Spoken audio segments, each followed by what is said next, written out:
সাল্লাম দাঁড়িয়ে থাকবে আর নিচেই দুটো উকিল মারামারি করবে, একজন আমার পক্ষে একজন আমার বিপক্ষে। বলে উকিল দুটো আবার কে? উকিল দুটো হলো কিরামান কাতিবিন, দুই কাঁধের দুই ফেরেশতা। বুঝি কিরকম? আমি বললাম শুনুন, ডান কাঁধের ফেরেশতা বলবে, ডান কাঁধের ফেরেশতা কি লেখে? নেকি। নেকি কি বললাম বাবা বলেন না একটু? নেকি লেখে।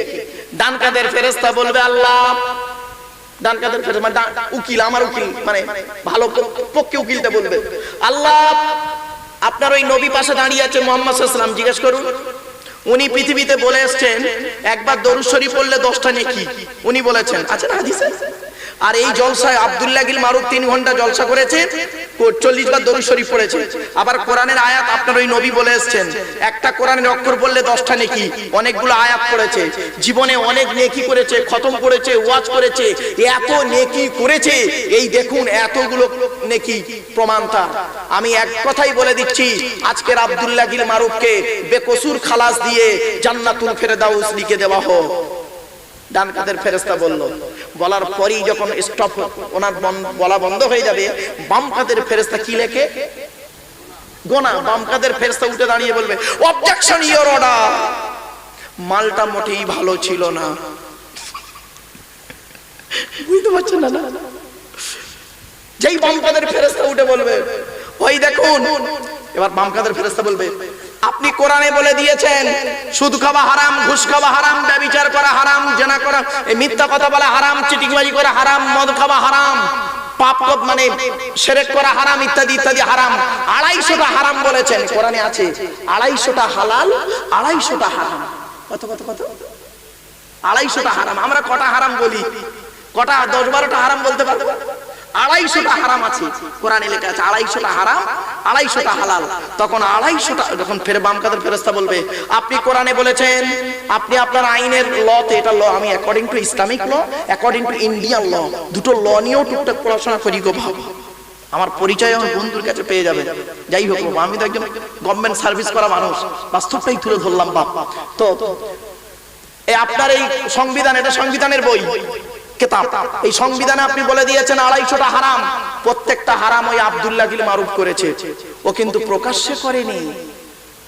আল্লাহ বলবে কিভাবে করেছে, প্রমাণ কি? ফেরে বাম কাঁধের ফেরেশতা বলবে রাস্তা দিয়ে যাচ্ছিল শুক্রবার বেলা 2টোর সময়, গোকুলনগর গ্রামে রাস্তা দিয়ে যাচ্ছিল, একটা সুন্দরী মেয়ে বেচারা দাঁড়িয়েছিল, তাকে কবার চোখ মেরেছে তার ঠিক নেই, আমি সব লিখে রেখেছি। এই দেখুন, জেনা করেছে, অমুক মেয়ের সাথে জেনা করেছে, ও নিজের লোককে নামাজের কথা বলতো, নিজে 5 ওয়াক্ত নামাজ পড়তো না, একদিনও নামাজ পড়ে নাই, ফজরের কখন ওয়াক্ত হয় নিজেও জানে না, ঘুম থেকে উঠতো বেলা 11টার সময়। কিছু বুঝতে পারছেন? এই দেখুন, এই সব প্রমাণ রয়েছে, সব প্রমাণ রয়েছে। বলার পরে এবার আমাকে জিজ্ঞাসা করবে অপরাধী তোমার বিরুদ্ধে যে অভিযোগটা হচ্ছে এটা সত্য?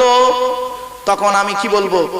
অপরাধী তখন কি বলে, না না আমার মিথ্যাভাবে ফাঁসানো হচ্ছে, ঠিক না বেটি? আমি তখন বলবো না, মিথ্যাভাবে আমাকে ফাঁসানো হচ্ছে, বাম কাঁধের ফেরেশতা আমাকে মিথ্যাভাবে ফাঁসাচ্ছে। আল্লাহ তখন বলবেন ঠিক আছে, মুখ দুটো বন্ধ করে দাও। আলী কোরআনে আছে আলিয়াউমা নাকতিমু আলা আফওয়াহিহিম ওয়া তুকাল্লিমুনা আইদিহিম ওয়া তাশহাদু আরজুলুহুম বিমা কানু ইয়াকসিবুন। সূরা ইয়াসিন। আল্লাহ বলবেন আজকের দিনে ওর মুখটা বন্ধ করে দাও, আব্দুল্লাহ গিল মারুফের মুখটা বন্ধ করে দাও, মুখ বন্ধ। ওয়া তুকাল্লিমুনা আইদিহিম, হাত দুটো তখন কথা বলবে, আর পা দুটো সাক্ষী দেবে। আমার হাত তখন বলবে হ্যাঁ আল্লাহ, বাম কাঁধের ফেরেশতা যা বলছে ঠিক বলছে, ও আমাকে নিয়ে গিয়েছিল। পা বলবে হ্যাঁ আল্লাহ আমাকে নিয়ে গিয়েছিল। হলো আমার আল্লাহ তখন বিচার করবে। আল্লাহর বিচার শুনুন এবার, আল্লাহর বিচার। বিচারকের বিচার কেমন হয়? এখান থেকেই তো বিচারক শিখলো। আল্লাহর বিচার হবে। অপরাধী কোরআনের শুনে নিন এবার। অসুবিধা? আরে বাবা এখন টাইম আছে, চিন্তা নেই, আমার আজান পর্যন্ত আমি টাইম করবো। আর অসুবিধা হচ্ছে আপনাদের নাকি বাপ? হ্যাঁ বাপ, হ্যাঁ বাবা অসুবিধা হচ্ছে বাপ? আর আর আর 20 মিনিট আধ ঘন্টা সময় দেওয়া যাবে? হ্যাঁ দেওয়া যাবে একটু। চল আল্লাহ বলবেন, আমরা আমাদের বিচারক কি বলে?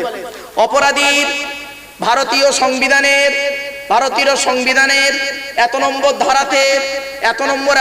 ধারাতে ভারতীয় সংবিধানের সে অপরাধ স্বীকার করেছেন, অতএব তার শাস্তি হলো ফাঁসি। হয়ে গেল। এবার আল্লাহর ঘোষণা শুনুন। অপরাধী আব্দুল্লাহ গিল মারুফ আমার কোরআনের 6 নম্বর পারার 13 নম্বর পৃষ্ঠার 2 নম্বর লাইনের ভিত্তিতে সূরা মাইদাতে আমি বলেছিলাম, চোর পুরুষ হোক আর বেটা ছেলে হোক মেয়ে ছেলে হোক, বিপরীত দিক থেকে হাত আর পাটা কেটে দাও। মাদ্রাসা মসজিদের নামে চাঁদা তুলে খেয়ে নিছিল, স্কুলে চাকরি করতো, মিড ডে মিলের চালগুলো চুরি করে খেয়ে নিয়েছে।